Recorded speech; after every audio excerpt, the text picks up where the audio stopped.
Ang epiko ay uri ng panitikan na nagpapakita ng kabayanihan at pakikipagsapalaran. Ito ay isang halimbawa ng kwentong bayan. Kilala ang Mindanao sa katapangan at kabayanihan. Nakatala ito sa kasaysayan, pasasalamin din ito sa kanilang kultura at maging sa panitikan. Mayaman ang Mindanao sa epiko. Ngayon ay babasahin natin ang isang halimbawa ng epikong Mindanao na pinamagatang Indarapatra at Sulaiman. Noong unang panahon ay may isang dakilang hari. Siya ay si Indarapatra, hari ng Mantapuli. Ang Mantapuli ay matatagpuan sa bahaging kanluran ng Mindanao. Doon sa malayong lupain kung saan ang araw ay lumulubog. Si Indarapatra ay nagmamay-ari ng isang makapangyarihang singsing, isang mahiwagang kris, at isang mahiwagang sibat. Hinagod, aking sibat, magtungo ka sa bahaging silangan at lupigin mo ang aking mga kaaway.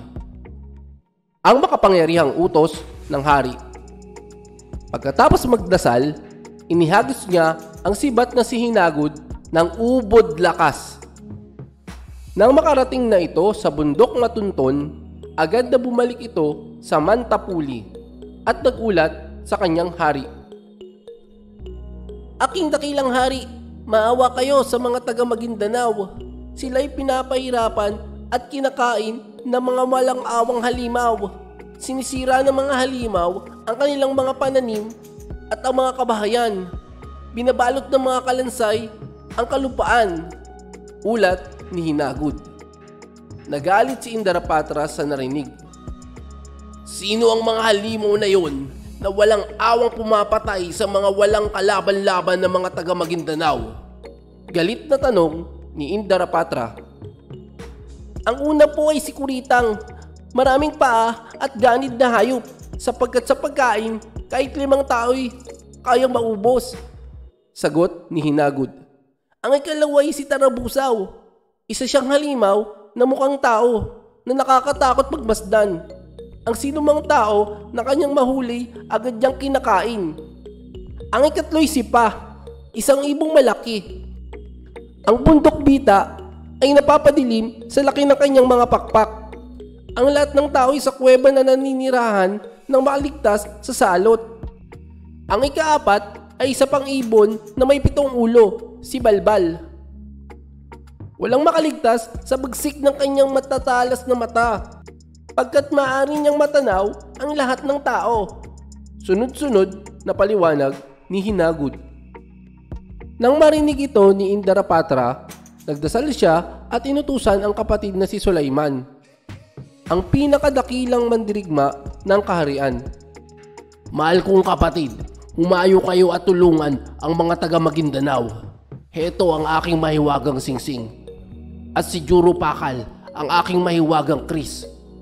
Makatutulong sa iyong pakikidigma ang mga ito.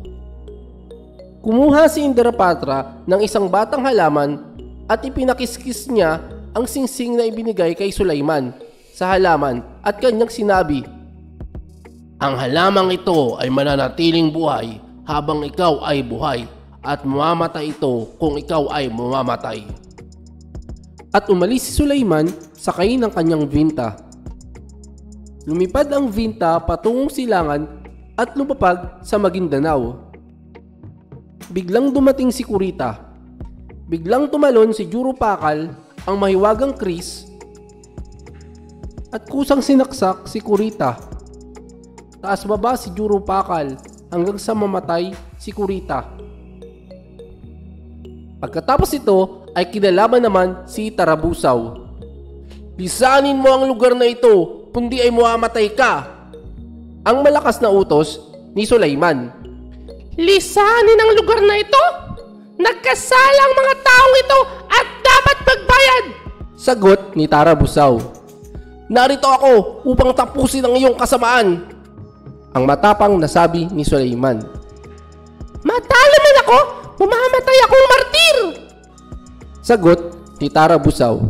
Naglaban sila at natalo ni Sulaiman si Tarabusaw. Naglakad si Sulaiman sa kabilang bundok upang sagupain si Pa. Ang bundok Bita ay balot ng mga kalansay at ng mga naaagnas na bangkay. Biglang dumating si Pa. Inilabas ni Sulaiman si Juro Pakal at pinunit nito ang isang pakpak ni Pa. Namatay si Pa, ngunit nahulog ang pakpak nito kay Sulaiman. Namatay si Sulaiman. Samantapuli, namatay ang tanim na halaman ni Indarapatra, kaya agad siyang nagtungo sa Maguindanao at hinanap ang kapatid. Nakita niya ito at siya'y nagmakaawa sa Diyos na buhayin muli ang kapatid. Tumangis siya ng tumangis at nagdasal kay Allah. Biglang may bumalwak na tubig sa tabi ng bangkay ni Sulaiman. Ipinainom ito ni Indarapatra kay Sulaiman at biglang nagising pagkainom.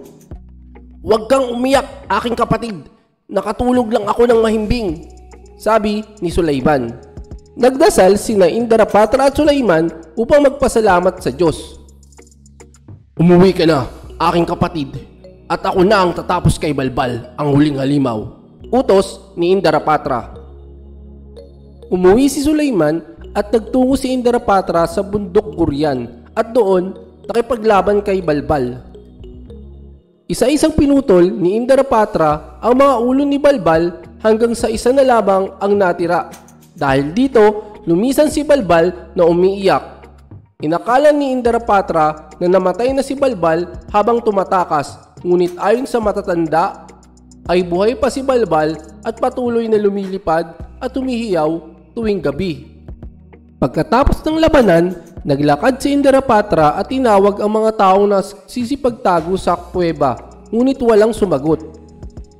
Naglakad siya ng naglakad hanggang siya'y magutom at mapagod. Gusto niya kumain, kaya't pumulot siya ng isda sa ilog at nagsaing. Kakaiba ang pagsasaing ni Indarapatra. Inipit niya ang palayok sa kanyang mga hita at umupo siya sa apoy upang mainitan ang palayok. Nakita ito ng isang matandang babae. Tumangha ang matandang babae sa taglay na kagalingan ni Indarapatra. Sinabihan ng matanda na maghintay si Indarapatra sa kinalalagyan sapagkat dumaraan doon ang prinsesa, ang anak ng Raha. Umalis ang matandang babae, dala ang sinaing ni Indarapatra. Pagkalipas ng ilang sandali ay dumaan nga ang prinsesa at nakuha ni Indarapatra ang tiwala nito. Itinuro ng prinsesa kung saan nagtatago ang ama nito at nalalabi sa kaharian nila. Nang makita ni Indarapatra ang Raha, inialay ng Raha ang kanyang pag-aari kay Indarapatra. Ngunit tinanggihan ito ni Indarapatra bagkus kanyang hiningi ang kamay ng prinsesa. Sa maikling panahon na pananatili ni Indarapatra sa Maguindanao, tinuruan niya ang mga tao kung paano gumawa ng sandata. Tinuruan niya kung paano maghabi, magsaka at mangisda. Pagkalipas ng ilang panahon pa, nagpaalam si Indarapatra. "Tapos na ang aking pakay rito sa Maguindanao. Ako ay lilisan na. Aking asawa, manganak ka ng dalawa. Isang babae at isang lalaki. Sila ang mamumuno rito sa iyong kaharian pagdating ng araw. At kayong mga taga Maguindanao, sundin niyo ang aking kodigo, batas at kapangyarihan. Gawin ang aking mga utos hanggang may isang mas dakilang hari na dumating at mamuno sa inyo." Paalam ni Indarapatra. At doon nagtatapos ang kwento ni Indarapatra at Sulaiman, isang epiko buhat sa Mindanao. Paalam!